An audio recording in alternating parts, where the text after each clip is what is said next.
تألقا وأضاء للدنيا طريقا مشرقا. Assalamu alaikum wa rahmatullahi wa barakatuh. Welcome to you, Fatima. Welcome, Mariam, and welcome you all to Ramadan's competition for this year, a story and an ayah.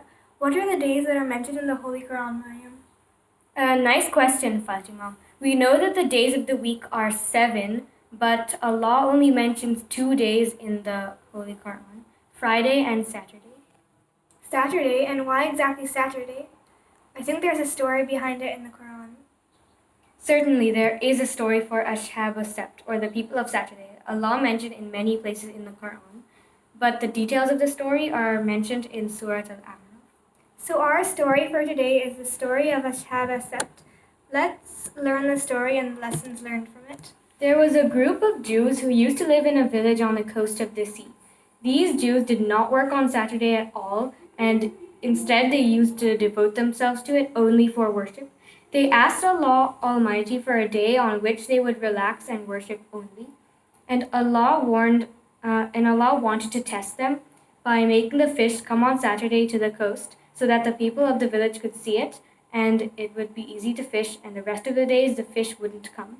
So the people set up barriers, dug pits, and set nets to indirectly catch the fish. And then they collected them on the next day, that is Sunday, and this was of course prohibited. Did all the Jews of the village do this prohibited matter? The people were divided into 3 groups. Group 1 was a group that disobeyed Allah's command and caught the fish with tricks. Group 2 was a second group that adhered to the command of Allah Almighty and never disobeyed it and warned the people of Allah's punishment and wrath. They advised them to do good and give up evil. And group 3 was a group that argued with the second group and said there was no benefit from the first group that disobeyed Allah, for Allah decreed punishment on both the groups. So the response of the second group was necessary to perform the duty and advice and guidance for the sake of Allah Almighty, and not to be blamed for giving them advice. Did Allah punish all the people of the village? What was their punishment? When the disobedient refrained from listening to the words of Allah and their friends' advice and reminders, the punishment of Allah came upon them at night. When they were disfigured and turned into monkeys, they died after 3 days, and Allah saved the group that advised to do good and give up evil. As for the third group, the Quran did not mention what happened to them. They were silent about enjoying good and forbidding evil, so the Quran was silent about them.